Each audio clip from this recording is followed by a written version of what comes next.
My name is Dawn Use, and I'm the new Booktrib Book Club Coordinator. We're here today with author S.B. Frasca to talk about her young adult novel, Not My Fault.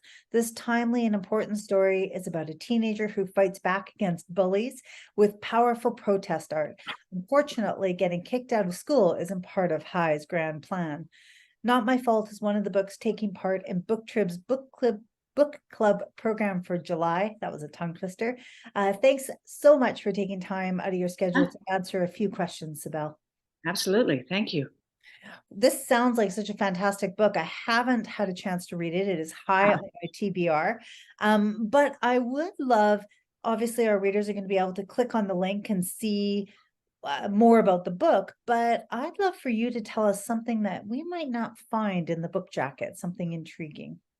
Yeah. And I'm ready for this question because I think, on the onset of this, I knew this was going to come up.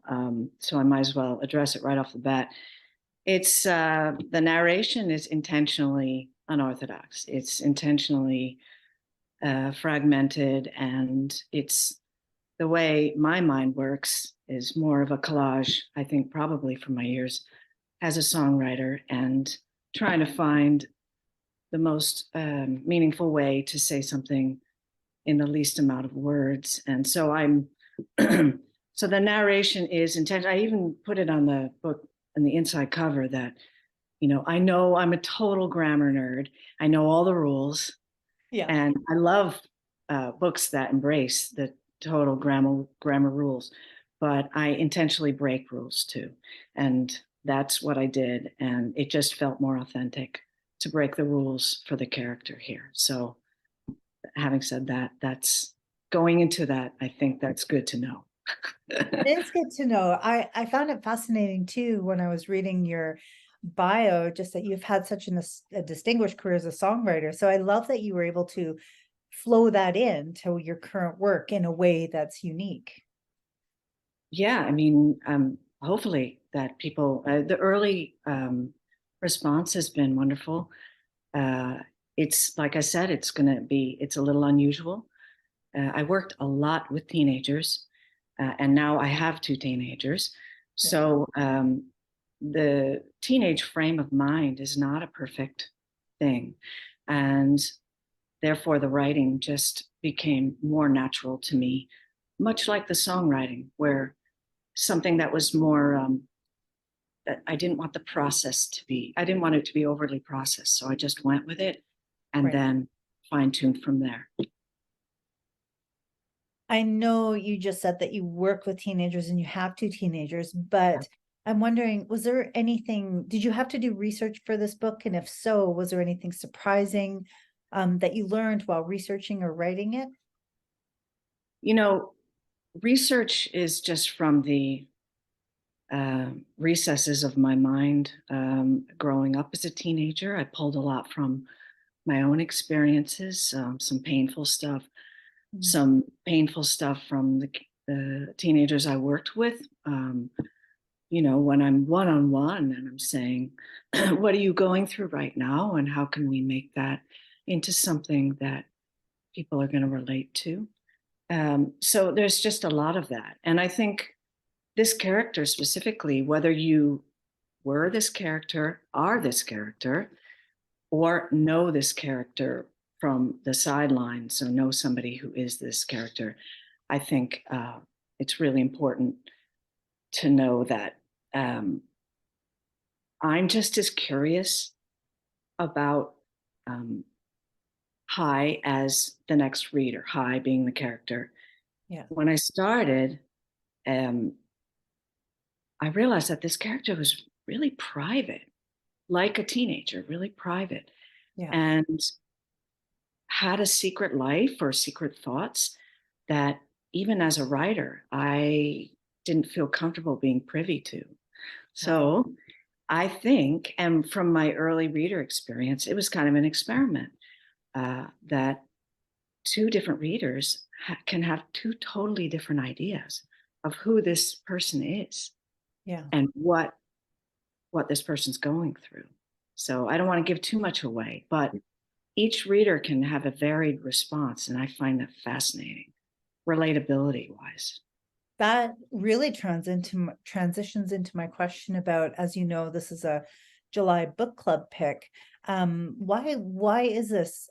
Obviously, it's a timely book, an important book. Why do you think it is such a great book for a book club? Precisely, I guess what I just said was that I found the early readership and the early feedback that I got was that there was so much room for discussion because there would be two people saying, or two different reviews that had two different takes on who this character was Yeah. and what the motivations were. And I feel like there's so much discussion in there uh, that was interesting. And I want to hear people's opinion. I want to hear the reactions. And also because I'm a new novelist in this space Yes. with young readers. So the the good feedback I got early was that a teenager really liked it so much that she gave it to her mother to read. And then it became, oh, well, maybe this young adult novel is more of a family discussion or can be, Oh, so wow. it can, right, it can appeal to the conversation within that dynamic with the, in this case, the mother. That's really important that parents aren't perfect. Yes. And I'm certainly not. And I discovered that I wanted to discuss and hear discussions about any parent that can talk to their kid, have a jumping off point about what their kid is going through and open the airwaves for that discussion. Yeah. Fantastic. Yeah.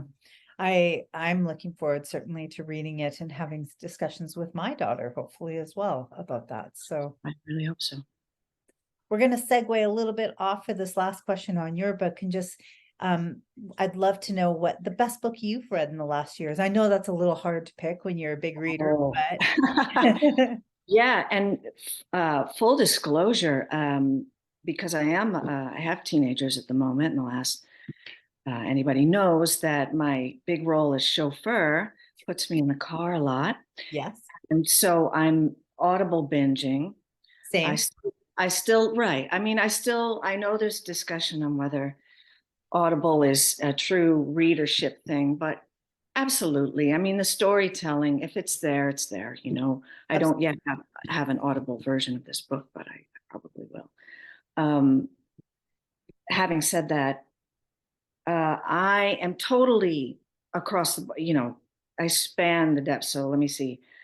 I loved a nonfiction book called Best Minds. I think it's what's the author? Jonathan Rosen. I just love anything having to do with the brain and its faults, Yeah, um, and how that progresses. And yeah. I think it was beautifully written and really engrossing. I love mystery. I love specifically Anthony Horowitz. So I Oh, love the yeah. Magpie Murders, and I totally binged that whole series, and probably all in the last year. And then I love David Sedaris, lifetime fan. I think he's hilarious, and kind of gave me permission to be to find some of that humor and put it into print. And what else? I mean, that right there is a broad spectrum. Yeah, I was going to say that certainly adds to my TBR list for sure. I haven't read David Sedaris. I've read quite a bit of Anthony Horowitz, but not David Sedaris. So, Sally Rooney. Um, oh yeah, good ones. yeah, I love. So I love big adventure, like The Heart of the Sea. A Big Sea Adventure was one of my favorite books, and then also uh, uh, ones where not much happens, like Sally Rooney, in the sense of the tiny intricacies of human interactions. Yeah. So I really span the same with music. I really span the breadth of all genres. I just love it. I feel like I could talk about books and music with you all day long. Probably. But I do have to wrap this up. So I just wanted to thank you again for taking time Yeah. to answer a few questions. And Thank you. for more information about Sibel's book, readers, check out the book club page on the booktrib.com website. Thank you. Thank you.